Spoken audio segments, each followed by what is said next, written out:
Ya, siap. Bapak Yana, kemana Bapak Yana? Kalau di sana.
Di sono kali ya. Ini tuh tenang nanti di sana. Baik Ibu dan Bapak, kita lanjutkan. Itu adalah salah satu visi misi SDN Bagawi ya. Karena kita akan menyimak di masalah penyelarasan visi misi dan tujuan sekolah dengan pembelajaran mendalam di SDN Ciberem. Mohon maaf, ini kita berbicara tentang SDN Ciberem. Jangan kayak SDN Ciberem ini nanti yang dipahamkan ya. Tapi justru dengan kita memanfaatkan kata SDN Ciberem selaku objek kegiatan di pembelajaran mendalam, pada akhirnya ya kita akan mengupas masalah visi misi di SDN Ciberem. Jadi nanti ada sesuatu yang harus kita kaji dengan visi misi yang dituangkan itu sudah pas belum gitu ya. Mungkin kalau baik itu sudah baik, hanya mungkin ada beberapa yang memang harus direvisi. Karena SDN Ciberem nanti menjadi tempat OJT yang pertama, on the job training yang ke-1, otomatis ini kalau nanti ada perubahan dan revisi itu harus dipampangkan di sekolahnya hasil revisi kita sekarang. Jadi kita akan merevisi visi misi yang ada itu, kekurangannya itu apa ya. Yang jelas pasti semuanya oke. Baik, kita lanjutkan saja. Next. Nah ini ya, apa itu pembelajaran mendalam? Tadi sudah disampaikan oleh Ibu Risa ya. Untuk menciptakan suasana belajar saja dan proses pembelajaran berkesadaran, bermakna dan menggembirakan. Itu tiga faktor utama yang memang harus kita sikapi dalam kegiatan mendalam. Nah, Jalte sebetulnya seperti itu dari dulu sampai sekarang itu begitu. Hanya mungkin beberapa tahap semua, saya yakin semuanya ini sudah dilaksanakan oleh kita. Hanya tidak tahu ya baru tulisnya itu kemana sih maksudnya, karena bermakna, karena berkesadaran, atau karena menggembirakan. Saya yakin semua ini sudah kita laksanakan untuk kegiatan proses pembelajaran mendalam. Hanya untuk mengingatkan kembali, kalau sekarang itu di learning itu pembelajaran mendalam.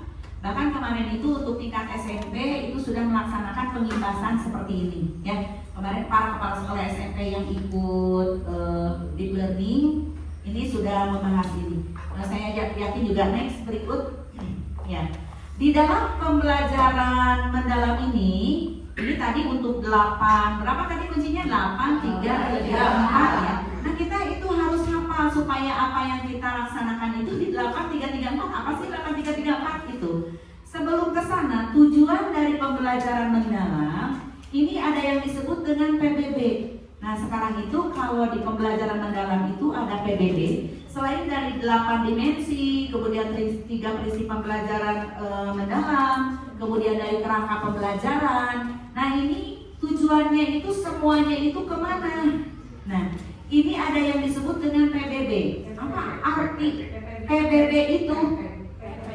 PBB pola ya, PBB sosial ini jadi PBB ya. PBB itu adalah ya pola pikir bertumbuh, atau yang disebut dengan growth mindset ya.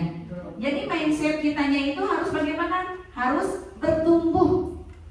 Pola pikir kita itu harus bertumbuh. Jadi ulah kitu we tiba heula nepikeun ka ayeuna teh kitu. Bagaimana pendidikan Indonesia mau maju jika pola pikir kita tidak bertumbuh?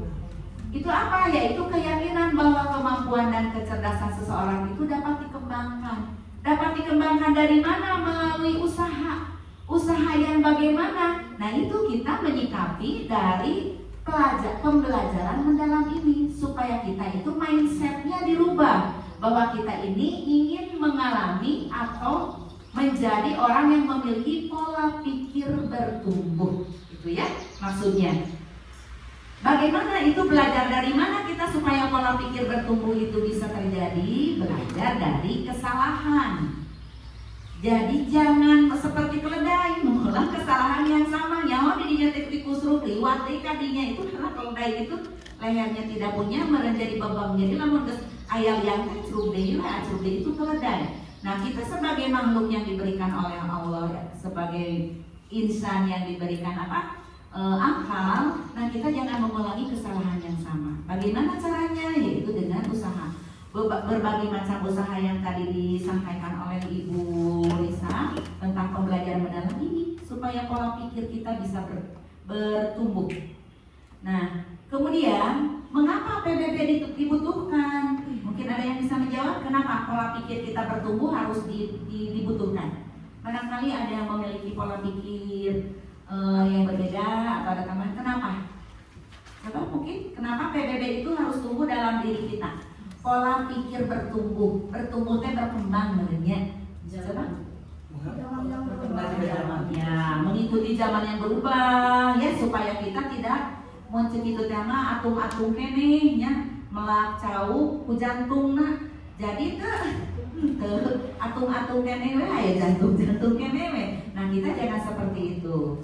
Kenapa? Karena dapat membantu seseorang untuk terus belajar.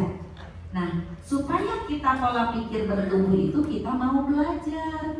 Belajar dari mana? Ibu dan Bapak, kita bisa menggunakan media sosial, menggunakannya dengan bijak. Banyak teknik-teknik pembelajaran dalam kegiatan supaya kita lebih oke lagi. Contoh seperti inilah. Di sini ada Pak Andri, ya, ada Ibu Amil. Nah, mereka bukan basic di SD ya, di SMP ya Pak Andri. Ketika di SD, Pak Andri itu akan menemukan sesuatu yang berbeda ya, mulai dari karakter dan sikap. Pak Andri nggak mau berada di kelas, dia inginnya di ekstrakurikuler di seni sesuai dengan yang dia miliki. Tetapi lama-kelamaan dia ada usaha pendekatan kepada anak, diajarkan ya Pak Andri ya, beda anak SD, bahasa ke anak SD dengan ke anak SMP. Sikap anak SMP ke anak SD juga berbeda. Bahasanya tidak boleh menggunakan kata-kata yang tinggi, kasar, kemudian dengan sikap yang misalkan mengerikan dan menakutkan, menonton ketika KCF, misalkan tidak bisa seperti itu. Pak Andri bisa nggak kira-kira? Iya siap Bun. Bagaimana caranya Pak Andri? Dengan belajar. Pak Andri di YouTube bagaimana cara mengajar anak di kelas 3. Pak Andri sekarang mengajarnya di kelas 3. Sementara usia di kelas 3 itu salah satu di fase B ya, kelas 3 itu fase B. Di mana usia anak tersebut itu letik lain yang disebut bocil juga nggak mau, kelas 3 di kelas 6 untuk anak yang sudah jadi anak-anak juga dia belum cukup. Tapi karena Pak Andri mau belajar, akhirnya ini yang disebut pola pikir bertumbuh. Ada sikap keinginan bahwa dia itu ingin belajar bagaimana cara menerapkan pendidikan di kelas 3 yang berbeda di SMP. Nah itu. Jadi bahwa kita supaya mau belajar, berkembang dan beradaptasi dengan perubahan. Nah, beradaptasi dengan perubahan. Contoh sekarang itu anak-anak sudah mengenal gadget, ya. Anak-anak sudah mengenal dunia media sosial. Nah, kita sebagai guru tidak akan berlaku kalau terus-terus menggunakan metode-metode yang membosankan bagi anak. Bagaimana kita selaku dunia? Ayo gitu. Saya itu di dunia saya, Abah, Bu Lilis, Bu Imas, Bu Edin itu berada di dunia yang orde lama ya, termasuk kita itu disebutnya pola jadul. Tetapi ketika karena kita belum purna di saat sekarang era globalisasi, akhirnya kita mau tidak mau kan membuka WA, membuka laptop, membuka berbagai macam media sosial, bagaimana cara penyampaian berbagai macam pendidikan, diklat dan lain sebagainya, otomatis kita harus mengikuti zaman. Jadi mau tidak mau, kita jangan mau duduk atau diam di tempat saja. Itu yang disebut dengan apa sih tujuan dari yang diobrolkan tadi Ibu Pengawas itu tujuannya ke sini, ke PBB, ke PPB ya. Kemudian dengan begitu kita dapat melihat tantangan sebagai peluang. Nah, jadi lawan ayat tantangan itu jangan mundur. Iya mah hese, neng Rika teh. Kumahanya umi itu diajar teh imam makanya seperti sekarang ada apa coding ya, ada coding. Sepertinya sesuatu hal yang sangat asik. Sekarang SMP sudah ada tentang coding ya. Nah sekarang diimbaskan ke SD itu baru di kelas 5 dengan mau nggak mau harus tahu apa itu coding. Contoh yang saya lihat dari tadi ini si Ariduan dari awal sampai akhir. Okote ikut diklat tapi begitu memahami apa pembelajaran mendalam membuka. Bu Rika tidak ikut pembelajaran, ikut ambil tegir. Bagian kita dan jelita kita mah nggak usah. Justru kita nggak ikut dengan kegiatannya, kita partisipasi. Segera menyesuaikan diri. Untuk apa? Mencapai PPB tadi, pola pikir berkembang dari kegiatan pembelajaran mendalam. Nah ini yang harus kita lakukan mulai sekarang. Jadi lebih mendalam lagi, pola pikir berkembangnya harus dikembangkan. Abdi atau Jepari pausna kapungkurnya Pak Ridwan, aduh nolnya di laptop, ya Pak Ridwan itu guru abdi. Dia yang membimbing saya ketika mengerjakan tugasnya, Pak Ridwan mengerjakan semuanya. Saya tidak akan melupakan jasa Pak Ridwan sampai sekarang. Dia yang mengajarkan saya, mengisi dan lain sebagainya menggunakan laptop. Ya boleh ya kita belajarnya. Wajib cina kumaha terus enak bari ngeusian bari diajar. Jadi pekerjaan beres, boleh sampai bisa. Nah itu artinya bahwa kita memiliki satu keinginan untuk berubah. Ya, siap tidak untuk PPB? Siap tidak? Siap ya. Insya Allah saya yakin ini ibu dan bapak yang masih muda-muda harus lebih greget lagi. Karena kita di usia 3 tahun ke depan, 2 tahun ke depan Bu Imas ya, kita itu sudah selesai lah, orde-orde lama itu sudah, orde-orde jadul itu sudah mau selesai ya. Tapi apapun itu Bu Imas kita mau belajar kan ya Bu Imas, kita mau nggak mau, karena tugas kita menghadapi anak-anak yang terus berubah. Bentar ya, anak kelas genep orang budak kawan nutur-nutur sampai mereka menikah kan tidak ya. Guru itu berubah anaknya, tiap tahun gonta-ganti anak, tiap tahun gonta-ganti anak dengan zaman yang berubah. Makanya orang arek siga melah jantung, atung-atung keneh. Dari sekarang, karena pembelajaran mendalam ini seperti ini harus diterapkan. Kemudian, mari kita bergerak. Dari mana? Dari PPT. Apa itu PPT? Pola pikir tetap. Tak orang teh ulah PPT. Namanya PPT. Dari mana bisa dilanjutkan ya? Ini Bu Rita, ini Bu Novi. Nah ini Maya, inilah. Nah, ini pengalaman belajar mendalam, 4 kerangka pembelajaran tadi yang mungkin sudah di ini ya, ya sudah sampai sini saja dulu. Nanti diikuti. Kemudian PPT itu pola pikir tetap. Nah, kita rubah PPT kemana? Ke PPB. Dari pola pikir tetap menjadi pola pikir berubah. Siap bergerak? Siap ya. Dari mana? Bu Desti dari mana? Dari mana? Dari mana Bu Desti? Ya. Iya, dari PPT ke PPB, tepuk tangan sana. Ya. Nah, ini dengan cara belajar mengenali suara hati PPT yang menimbulkan kekhawatiran, orang mah ngukur kieu. Itu sekarang sudah tidak zaman, sudah jadul. Ya jadi ada abdi mah kan saukur bisa nak ya terserah, bisa terserah. Anak yang kita hadapi adalah anak-anak yang sudah mengenal dunia yang digitalnya itu sudah keren. Kita tidak bisa terserahlah, yaitu kajian yang penting saya melaksanakan tugas. Nah, itu sudah tidak zaman lagi. Tapi kita diupayakan mengikuti zaman sekarang, ya dari PPT menjadi PPB, ya. Nah itu. Berbicara kembalilah dengan suara PPB, yaitu suara hati yang menimbulkan optimis. Mulai dari sekarang, kita harus mulai optimis. Kita menjadi orang-orang yang PPB. Tinggalkan PPT. Nah, apa sih perbedaan PPT dengan PPB? Nah, kalau PPT itu orangnya selalu menghindar. Aya masalah-masalah, aya perkembangan, menghindar. Tapi namun PPB menerima, siap. Artinya gitu, anak sekarang belajar mulai digitalisasi, menghindar PPT. Kebisa, udah kumaha, ayah coding, kebisa, udah kumaha, terus yang sudah coding. Jangan hantam hadapi, itu merupakan tantangan kalau kita mau menjadi orang yang PPT. Nah PPT memang menghindar.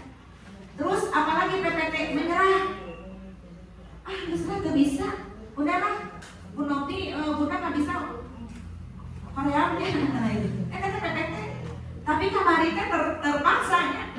Itu mah terlalu ini kayaknya Bu Risa deh. Bunda mah lebih ke masalah PPB dan masalah visi misi. Yang akhirnya dibuat saja di Word, ya untuk ini karena sudah tuntunan kan terpaksa. Kita menyusun kembali materi yang harus disampaikan. Itu terjadi dari PPT menjadi PPB.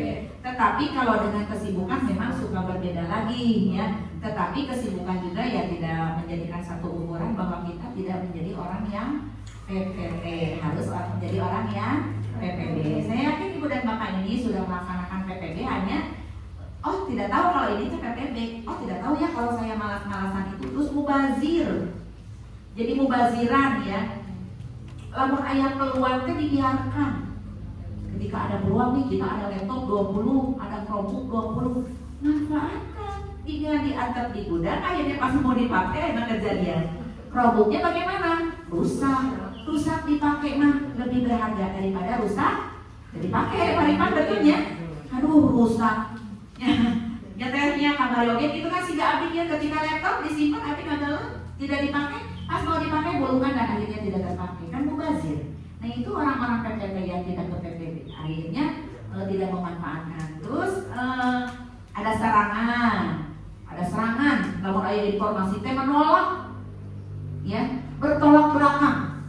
Begitu dititah dia teh sekarang saja aturan. Nah tadi ya. Nah ini bukan saya yang berbicara tentang peraturan, jumlah jam kerja kita semua itu karena kita PPT menolak.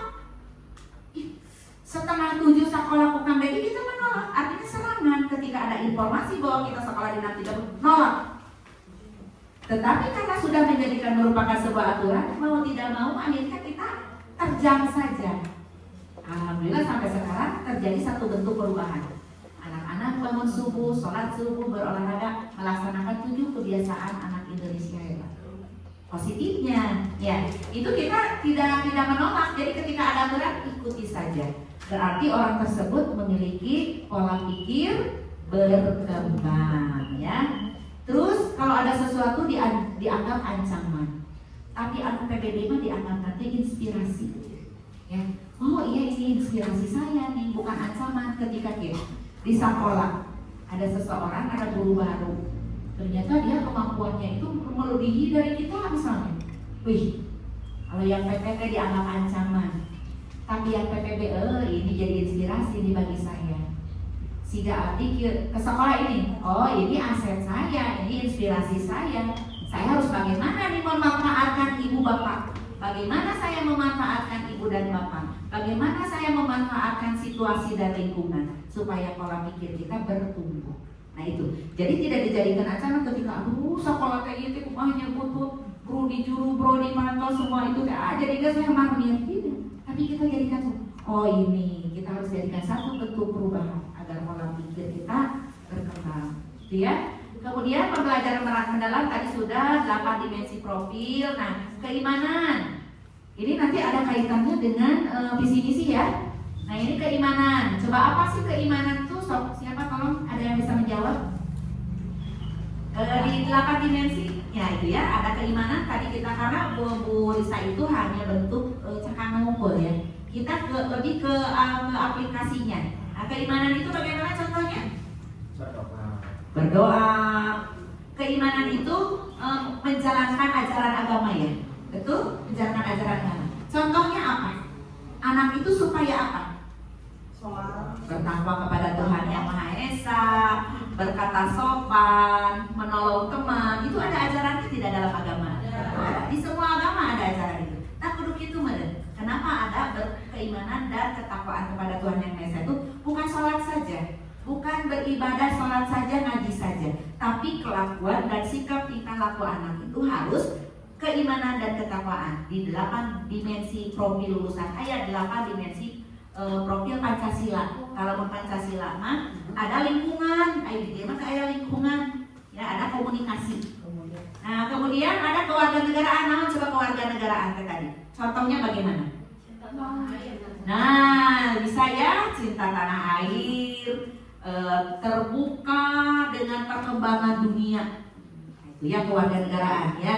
Cinta tanah air, tidak membeda-bedakan suku yang lain, gitu ya, gitu.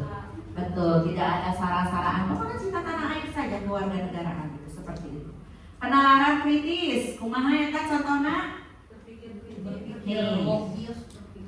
Membuat keputusan secara logis. Ya, bisa membuat keputusan secara logis. Contohnya, nah contohnya bagaimana? Dia ada berita. Ya, berita temannya meninggal, atau nggak percaya, anaknya asal nggak mungkin gitu. Dia bertanya dulu ke sumber yang lain, dia berkata oh iya benar, baru dia percaya. atau ada berita-berita hoax yang berada di viral kan anak-anak sekarang ya TikTok dan lain sebagainya itu. Kok mama ini ada demo itu apa sih gitu. Terus kan dia berpikirnya demo itu baku hantam, bukbek gitu. Padahal demonstrasi itu yang dilaksanakan oleh para orang dewasa seperti itu tidak bukbek kan ya, tidak berhantam-hantaman. Nah diterangkan anak mencari sumber lain. Masa sih demo itu ya belum, ayo kita demo, baru dapat dulu. Itu mah anak yang tidak bisa membedakan atau tidak bisa berpikir logis. Nah tapi kalau anak mencari sumber lain, tidak langsung mengambil keputusan. Nah buat anak itu seperti itu. Kemudian di keempatnya kreatif. Apa? Kreatif itu menghasilkan gagasan. Ya itu ya. Contohnya apa? Lagu visi-misi. Ya lagu visi-misi. Nah itu. Artinya dia kreativitas. Kreatif dia bisa menciptakan sesuatu yang berbeda dari yang lain. Atau aku ini dari botol aqua mau dijadikan kapal, bisa kapal-kapalan ya. Atau ini aku dari apa? Dari bahan-bahan kertas mau dibuat rumah-rumahan. Atau dibuat kadang dulu terang karena teh dedak gitu teh bah puut. Nah, puut waktu saya SMP itu menciptakan bolu dari puut. Bagaimana cara si huut itu teh tidak berbau huut ya, terus bisa jadi bolu. Kan itu namanya huut kan? Kulitnya itu kan bahkan kan bekatul ya, bahkan memiliki vitamin B. Nah itu dimanfaatkan seperti, nah itu kreativitas itu seperti itu. Jadi menciptakan sesuatu yang orang lain belum menciptakan, itu kreativitas. Kemandirian mah ya udahlah, anaknya harus mandiri. Ya, sekolah sendiri, menyiapkan bajunya sendiri, mandi sendiri, jadwal pelajaran sendiri. Kumaha punya gimana kita pengen tahu kalau anak itu sudah mandiri? Nah kita buat aja, anak kan jujur, ya. So, berkata jujur, evaluasi diri. Siapa yang mandi sendiri, kita bisa buat tulisan anak. Anak itu akan, so ayana edisi menulis kata hati. Atau jujur ya, yang tidak mandi, yang mandi pokoknya jujur. Itu bisa kita terlihat dari mereka yang seperti kadang-kadang ibu dan bapak guru juga kan ada anaknya nusa kurujuk mana nih ke sekolah di bapak ya. Ada diantar jemput mah memang harus ya karena untuk keamanan. Tapi kadang-kadang terus mengerjakan soal sendiri. Kejadian ketika dulu guru itu suka ngasih PR-nya banyak, kalau lama 30, 40. Nah, mama teh kalau nanya, ini Pak PR banyak-banyak, menurut asa, atau dan nulisan anak mana? Jadi mana nulisannya? Jadi anak kita ulin, mana mau kudu nulisan PR. Makanya sampai sekarang itu bahkan sampai detik ini pembuatan PR itu dilarang. Jadi anak jangan terlalu membebankan kepada anak. Ya ini saya sendiri juga tidak tahu ya bagaimana itu seperti itu. Kemudian kesehatan, ya ada menjaga kesehatan fisik, menghadapi emosi termasuk kesehatan kan. Menjaga emosi stabil, anaknya boleh sih kayak sok ngomong kok pereket, nah itu berarti anak sehat tidak? Tidak sehat, dia berarti memiliki mental yang memang tidak stabil. Itu anak betul-betul tidak sehat. Tiba-tiba marah, ya, alungkan pulpen, mobil ke salah rumah, meja dibubrak-bubrak, bururan ditegelan, berarti itu anak tidak sehat. Ya, jadi ini bagaimana nih cara menyikapinya? Kemudian adanya komunikasi, diskusi kelompok, komunikasi kelompok. Kemudian prinsip belajar mendalamnya ada berapa tadi? 3 ya. Berkesadaran. Ya kan tadi sadar bahwa sekolah itu bukan sebagai rutinitas. Abdi mah dulu dia emang teh sekolah teh meureun geus kudu nawe sekolah. Teu aya tujuan neangan ilmu, teu aya tujuan dia yang diajar bisa maca, pokokna mah da cek mah teh sekolah. Jadi tidak ada berkesadaran di situ. Yang penting mah ke sekolah, tapi rajinnya, rajin dengan kalimat produk-produk zaman baheula abangnya kita teh rajin sakolana, perkalian dan lain sebagainya itulah pokoknya mah kita bisa menjawab dengan cepat. Mending menjawab dengan cepat, mending menjawab dengan benar. Saya bisa matematika dengan cepat. 2 kali 4, 7. Cepat. Belum tentu benar. Itu ya, ada berkesadaran. Artinya sadar penuh, fokus. Baik guru fokus ke kelas teh. Teu pikiran yang kene urusan yang rumah tangga, urusan jeung hutang dan lain sebagainya. Terfokus ke sekolah teh. Pokoknya mah datang ke sekolah teh rek membuat bel balik.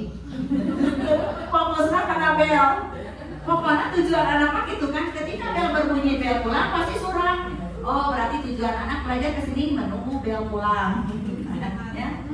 Makanya fokus itu ada konsentrasi dan ada perhatian. Kemudian bermakna, tadi perlu ya. Pelajaran harus relevan dengan kehidupan nyata murid. Tah, ari ngadongieun zaman baheula. Kan dulu mah sekolah itu jenel begitu nya. Jenel 1, jenel 2 teh belum ada saingan.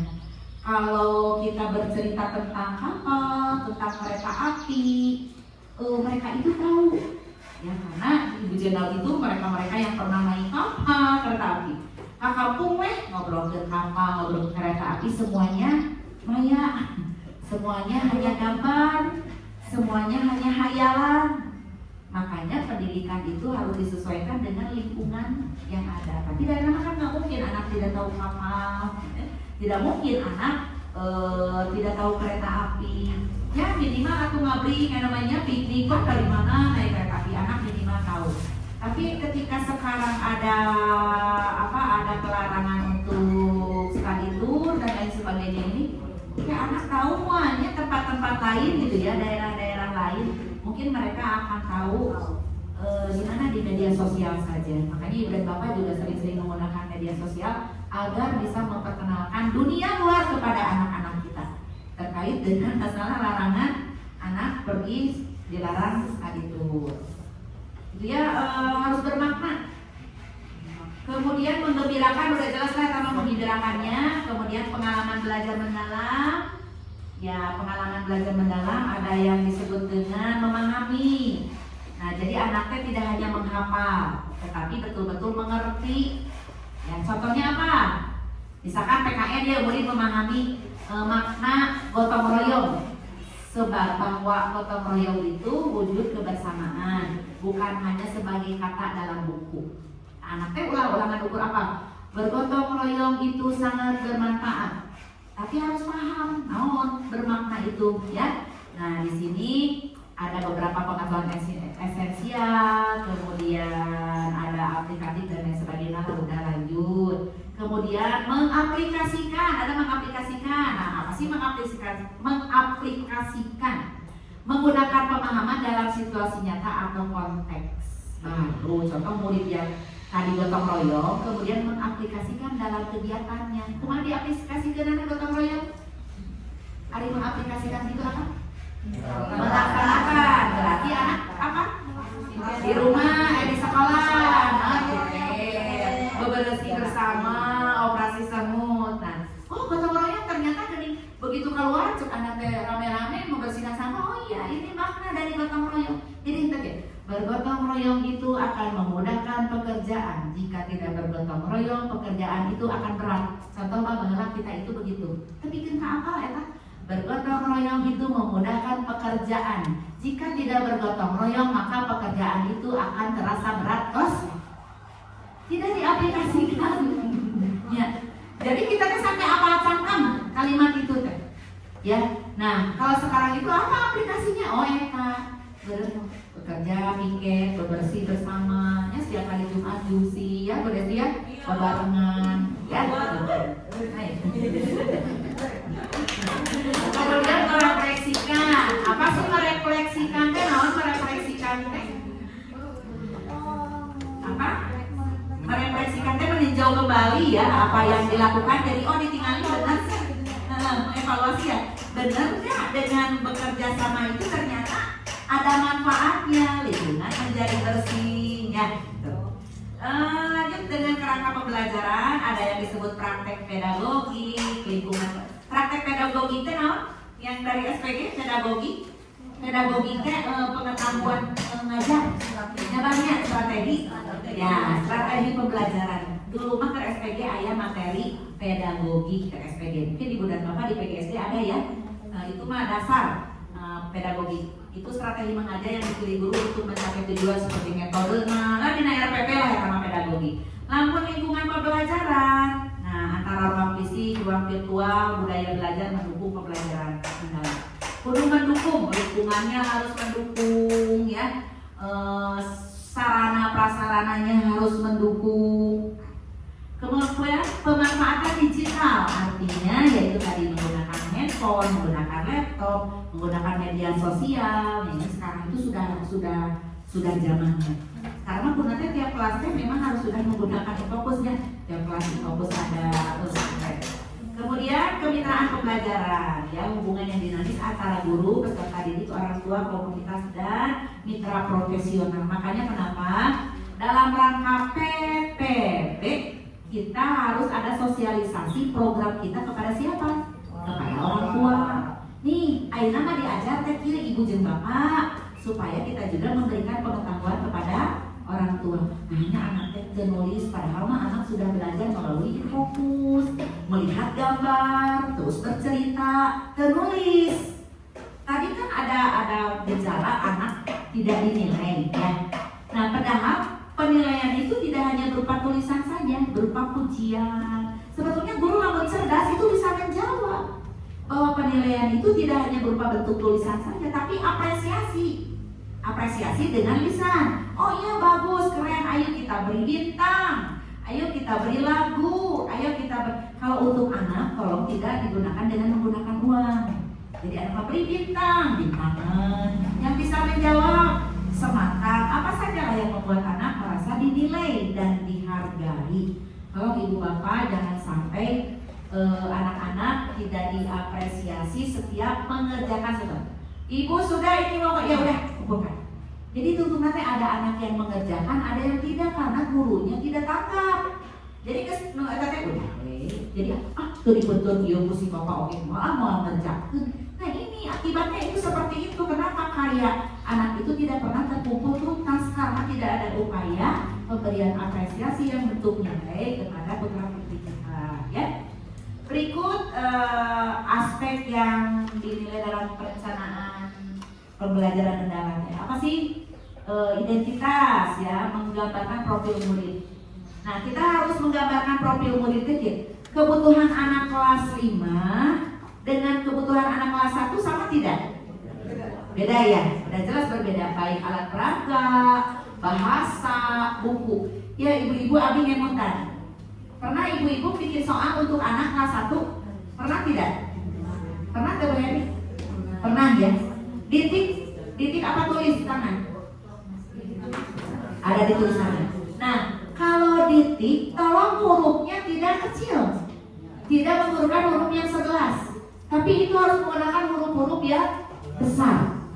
Hurufnya yang besar, spasinya juga terjedanya besar, sehingga anak mampu menyimak dan membaca.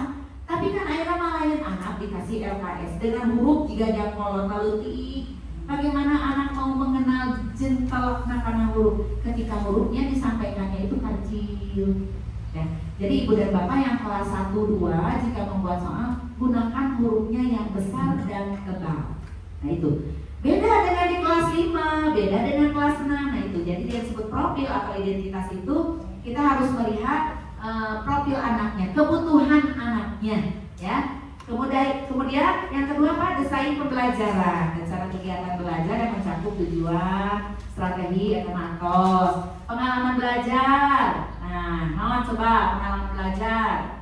Apa aktivitas yang dilakukan murid dengan mengembangkan atau membangun pengetahuan. Itu dengan bekerja kelompok ya bisa. Asesmen itu adalah apa asesmennya? Asesmen penilaian. Penilaian yang bagaimana? Memberikan penilaian itu untuk apa? Umpan balik atau mengukur sejauh mana anak bisa menerima pembelajaran yang kita berikan. Di benten, lamun anak benten 2 benten 3 teh harus bertanya. Nah, guru anu teu bisa ngajarna, guru tidak menguasai materi, media yang tidak lengkap, atau guru tidak jelas menerangkan. Atau guru semuanya sudah lengkap, tapi anaknya nilainya jelek. Mungkin satu anaknya yang memiliki kemampuan yang terbatas. Jadi ulah bakal menjadi menerima 2 belum tentu. Mungkin cara kitanya yang tidak tepat dengan anak tersebut. Kan aya aturan kayaknya negrika anak teh. Jeung guru mah eta budak matematika hese we. Tapi dengan temannya yang bukan guru diajar, tapi anak kok bisa? Kenapa? Ada rasa chemistry sebagai teman, nyaman. Jeung guru cara naon salah seutik geus dipelototkan, salah seutik disentak. Ya. Jadi sekarang mah tidak usah sesentak. Popolotot benar sudah tidak zaman ya. Artinya bukan kita tidak menerapkan disiplin, tetapi katanya otak itu akan terpengaruh ketika anak satu diberikan nada yang tinggi. Jadi ngambek dengan nada tinggi. Jika nanti sorangan kayak nada tinggi teh, alto, sopran, tenor, gitu ya sarannya kamu teh. Ini teh otak anak itu otak kanan otak belakang teh bakal mengkerut. Jadi budak teh boro-boro mengeluarkan keinginannya, sana kami ke sieun disentak. Nah itu tolong ya, kita jaga saja untuk anak. Nah ini asesmen ada beberapa, ada kemudian dilanjutkan intrakurikuler. Bagaimana pembelajaran mendalam dengan intrakurikuler, kokurikuler, dan ekstrakurikuler. Ari intrakurikuler naon? Intrakurikuler apa? Nah, tugas guru dalam pembelajaran mendalam ini ada intrakurikuler. Apa intrakurikuler naon we? Nah, contoh pelajaran matematika, IPA, itu mah pelajaran mata pelajaran kita masuknya intrakurikuler yang sesuai berada dalam kurikulum. Ari kokurikuler mendukung, misalnya pembuatan karya tulis, kerja bakti. Nah itu sudah termasuk kokurikuler, makanya setiap Jumat harus ada jumsi, sholat berjamaah duha, itu kebiasaan, itu sudah masuk ke kokurikuler. Jadi kokurikuler makir ada dalam lingkungan intrakurikuler. Makanya untuk beberasi, untuk sholat duha itu sudah masuk ke kokurikuler. Kemudian ekstrakurikuler. Seperti apa ekstrakurikuler? Nah, itu mah di luar jam pelajaran. Makanya ibu dan bapak ngelatih pramuka ulah sok yang di dalam pelajaran. Nah, itu mah masuknya ke dalam ekstrakurikuler. Artinya di luar jam pelajaran ya. Itu silakan itu bisa dipahami. Ibu dan bapak sudah terbayang ini masalah pembelajaran mendalam itu seperti itu, hanya kita mah bentuk pendekatannya saja. Ya, pendekatan saja bahwa kita tidak PPT, tetapi kita akan menjadi guru yang PPT. Itu pendekatan-pendekatan itu yang harus kita laksanakan dan kita lakukan. Ya, itu sudah dari zaman dahulu kala ini sudah ada. Nah, terkaitan dengan judul kita pada hari ini, pengibasan penjelasan visi misi dengan kaitan pembelajaran mendalam, nyambung ke kenapa ini harus dibahas sekarang. Ternyata visi misi itu satu tidak boleh hanya sebagai hiasan. Nah, hiasan apa? Asalnya visi misi. Cek pengawasnya mana visi misi nah? Oh ya, kaya sudah. Tapi visi misi itu harus dibuat dari semua orang. Siapa yang di dalamnya? Kepala sekolah. Siapa lagi? Guru. Siapa lagi? Siswa, komite, orang tua. Ternyata visi misi itu muncul dirinya. Ari abdi lainnya visi misi sendiri. Guru tidak tahu. Namun visi misinya apa di dalamnya tidak hafal. Karena apa? Karena tidak membuat, tidak menyumbangkan suaranya, tidak menyumbangkan kalimatnya untuk visi misi tersebut.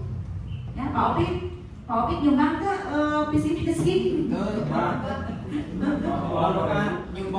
Menyumbang ke visi misi. Ya.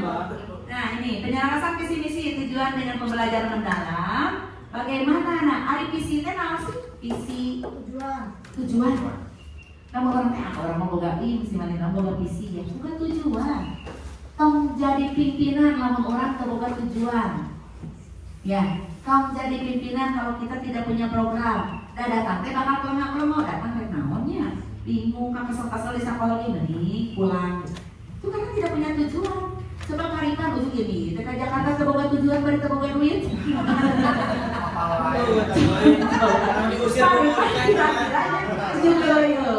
Teboga tujuan, sahana tak cing anu tara boga tujuan naon? Aku di jalan, teboga tujuan naon rame. Nah itu akibat tidak punya tujuan, terus ketika Jakarta teh aneh naon, bingung, ada jajan, ada bukan tujuan jajan, ada ternyata apa sih? Lihat bawa duit atau itu bukan duit. Jadi nanti abdi bade ke Jakarta. Di Jakarta teh bade nonton bola. Ke Jakarta teh bade nonton anu demo bukan kata-kata teh besar kali itu. Langsung ka mana suasakeun oke. Kan punya tujuan ya. Supaya tercapai tujuannya, pakai bajunya, pakai atribut, pakai hore-hore, pokoknya nama. Itu kita punya tujuan dalam bentuk apapun. Sama dengan sekolah. Enak di kelas juga harus punya misi ya. Anak bisa baca, nulis, jeung ngitung. Misi ya di kelas 1. Terus ada setelah misi ada visi. Coba visinya. Visi teh kaitan dengan gerakan-gerakannya. Nah, setelah ada gerakannya kan kita punya tujuan. Bagaimana penyelarasan visi misi tujuan dengan pembelajaran mendalam? Ini proses menyatukan arah besar sekolah. Jadi kudu aya visi misi ternyata tidak boleh hanya dipampangkan. Kemudian sekolah, guru, murid, orang tua itu harus memiliki visi misi tersebut. Oh Bu, kita sudah menyelesaikan nih visi misi yang pertama. Aman, berarti kita sukses, visi misinya sudah bisa dilaksanakan. Oh Bu, dalam tahun ini visi misi ini nih yang tidak ada karena tidak sesuai dengan lingkungan, tidak sesuai dengan aset-aset yang ada, coret, tidak berlaku. Ganti visi misinya yang sesuai dengan kemampuan sekolah ya. Nah, penjelasan visi misi tujuan dengan pembelajaran mendalam adalah proses menyatukan arah besar sekolah dengan visi, langkah-langkah strategi, sama misi. Jadi langkah-langkah strategi, maaf. Tadi teh visi dan misi ya, visi. Kita kemudian misi itu langkah-langkah strategi. Ada misinya tuh, dengan misinya. Kemudian target capaian atau yang disebut dengan tujuan. Jadi kudu aya visi, aya visi dengan tujuan dengan pembelajarannya, proses menyatukan program tadinya. Kemudian ada langkah-langkahnya, baru kita akan sampai pada tujuan. Nah, untuk mencapai tujuan, di langkah-langkah ini harus sesuai dengan kemampuan. Ya, meskipun kita ke Jakarta, yang ke Jakarta, ke boga duitna, ke boga jajana, mau rugi ke Jakarta. Oh ya, ke Jakarta kita harus punya uang untuk pulang pergi, untuk nginap di hotel, untuk jajannya. Nah, itu akan tercapai kita di Jakarta. Sama dengan pembelajaran tersebut. Nah, bagaimana kemudian bagaimana pembentukan karakter? Bukan hanya sekedar mengajarkan materi, tah ibu dan bapak guru baca visi misinya. Jadi tidak hanya mengajarkan materi, tetapi setiap kegiatan pembelajaran diarahkan kemana? Pak Opi harus jalan dengan apa? Dengan visi misi. Nah, ibu bapak teh emang visi-visi itu yang kepala sekolah atau yang sekolah mana gitu. Untuk kepala sekolah, apakah hanya untuk tontonan? Ternyata untuk kita, untuk ibu dan bapak guru, supaya visi misinya bisa terlaksana. Nah, bagaimana sejalan dengan misalnya ingin menjadi murid yang berkarakter Pancasila, misalnya tapi situ menikah begitunya, anak bisa berkarakter Pancasila. Jadi pembelajaran anak kudu kumaha ya? Berkarakter Pancasila. Sampai kapan visi misinya kayak gitunya? Anak bisa berkarakter Pancasila. Harus memulai dari apa? Nah, pembelajaran anaknya tentang gotong royong. Ya itu kan sebenarnya ada Pancasila ada gotong royong, kebersamaan, musyawarah teh apa? Dina diskusi. Nah, itu anak sudah berkarakter Pancasila. Itu kalau kita visinya anak memiliki karakter Pancasila, bertakwa kepada Tuhan Yang Maha Esa, anaknya bisa melaksanakan ibadahnya gimana? Nuka tempo di sekolah mah ibadah setiap hari Jumat, nuka tempo di sekolah mah heula. Da di rumah mah bisi ngawaduh. Belum tentu kita anaknya bener ke ngaji, anaknya bener gak suka sholat 5 waktu. Maka laksanakan di sekolah dengan abdi teh bahkan hoyong kieu. Yang siang itu kenapa tidak sholat zuhur berjamaah? Panas. Saudara harus jawabnya, bertanya dijawab. Pasti gitu, panas Bu, sudah gitunya. Coba sholat zuhur berjamaah panas. Intinya Pak, sigana indah atau sholat Jumat berjamaah di sekolah. Kalau dulu itu seperti itu, nah SMP sudah dilaksanakan pun anak tidak pulang mas sholat berjamaah dulu di sekolah. Itu untuk tingkat SMP sudah dilaksanakan. Nah itu bisa seperti itu. Kemudian menjalankan misi sekolah ingin meningkatkan kreativitas murid, maka strateginya memberi ruang inovasi, mewujudkan tujuan. Bagaimana cara mewujudkan tujuan visi misi? Kudu kumaha? Misalnya meningkatkan literasi, numerasi. Ayo literasi itu naon? Pengetahuan membaca ya, dalam membaca. Numerasi ya, matematika ya begitu. Kalau sosial? Masyarakat dengan siapa? Anak-anak dengan KRT. Tidak bersosial dengan temannya, punya teman. Terus untuk menuju Pak RT, Bu RT atau dengan tetangga kita bersosialisasi dengan teman-temannya, dengan lingkungannya. Jangan sampai anaknya seorang dua di pojok. Nah, jangan sampai seperti itu ya. Nah, ini kesimpulan, kita ambil kesimpulannya ya ini. Nanti tinggal dibuka lagi ke ya. Nah, ini kesimpulan. Kalau di sini tentang penyelarasan, kalau di sini tentang pembelajaran mendalam dan rekomendasi pembelajaran mendalam.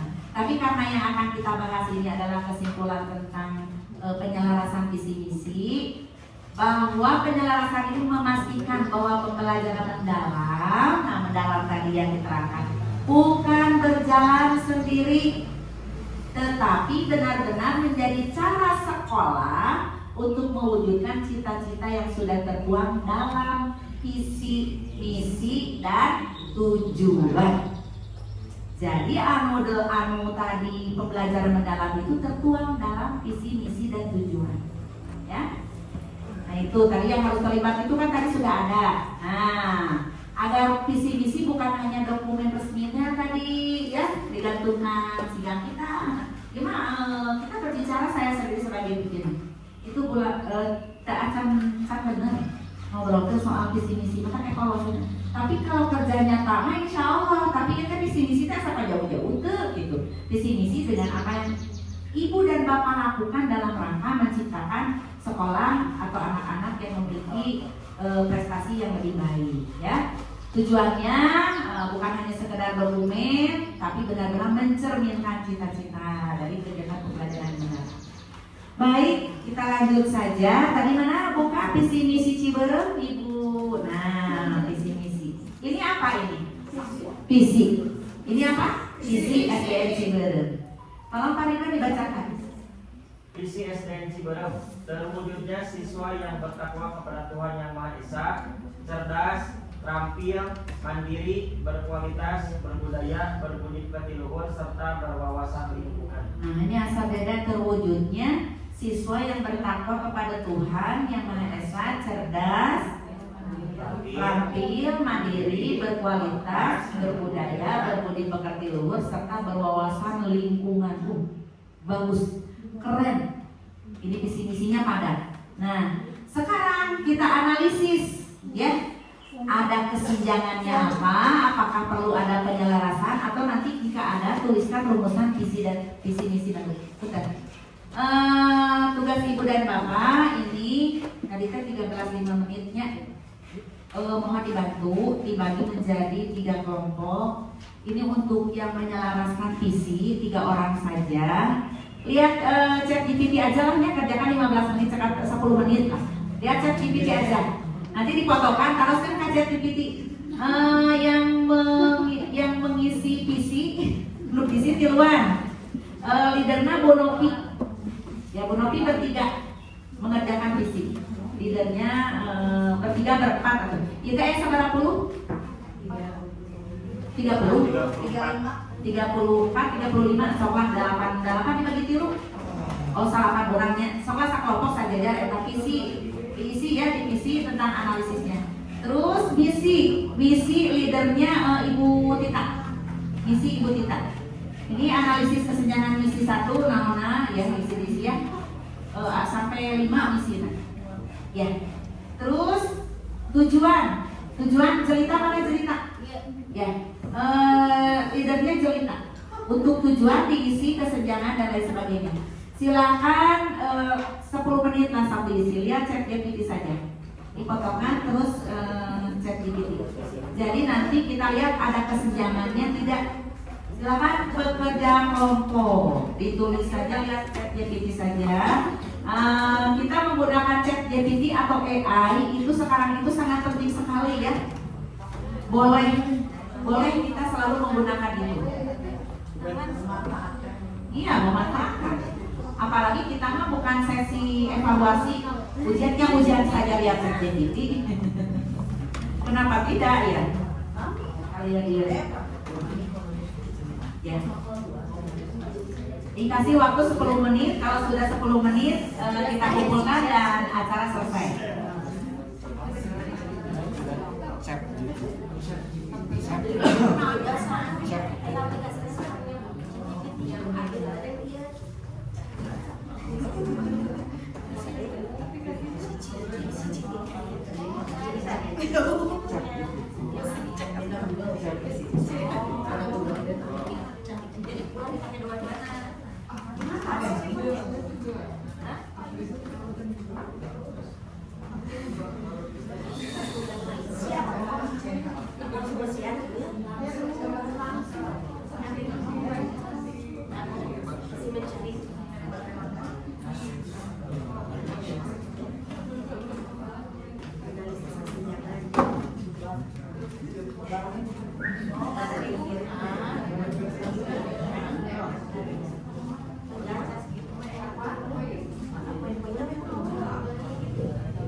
Oh, itu bisa macam.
Misi kita makan jauh.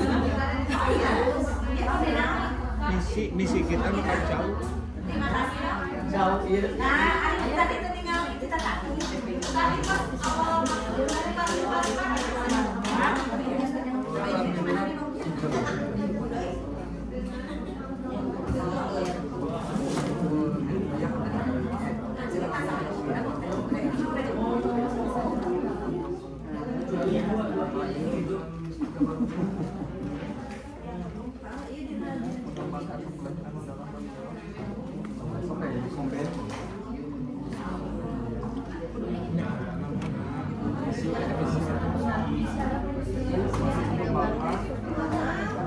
Mau dibereskan hari ini, mau dibereskan hari ini atau dicanang? PR aku mau di PR kan? PR kan yang kayak kamu jawab divisi berarti Monomi yang divisi ibu kitanya ya. Di PR kan namanya divisi sore divisi ibu tete ya. Siap ya mungkin kantor Pak Umi kan soalnya mau diambil ini. Diambil nanti dibikin revisinya, visi misi revisi ditempelkan. Jadi untuk tahun depan SDN baru visi misinya yang baru. Ya sudah, yuk orang ngumpul nih. Kita tutup dulu ya. Ya, baik Ibu dan Bapak, alhamdulillah ya. Udah kalau yang udah beres boleh dikumpul. Ibu dan Bapak, karena waktunya juga sudah sore, silakan tadi penanggung jawabnya yang bisa dikerjakan. Itu tadi kegiatan tentang penyelesaian visi misi bersama dengan satuan kegiatan pelajaran mendalam. Mudah-mudahan dalam hal ini khususnya untuk Ciberem tahun depan menggunakan visi misi yang sudah direvisi pada hari ini. Jadi tahun depan sudah menggunakan visi misi sesuai dengan pelajaran mendalam. Insya Allah nanti akan dilanjutkan di SDN Margaluyu ya, kita mengecek visi misi SDN Margaluyu apakah cocok atau tidak, juga akan diberlakukan seperti ini. Baik Ibu dan Bapak, sekali lagi terima kasih atas kehadirannya dalam acara kegiatan pada hari ini. Mudah-mudahan semuanya bisa bermanfaat dan sehat selalu, karena masih ada 2 pemateri, Ibu Lita dan Ibu Jelita. Mohon maaf yang sebesar-besarnya. Wabillahi taufiq wal hidayah. Wassalamualaikum warahmatullahi wabarakatuh. Alhamdulillah, terima kasih Bunda telah memaparkan pemaparannya. Dilanjutkan untuk pemateri kedua oleh Ibu Jelita Dewan Pembina Syana MPD. Silakan Ibu. Ada dari Ibu Rita Andriani.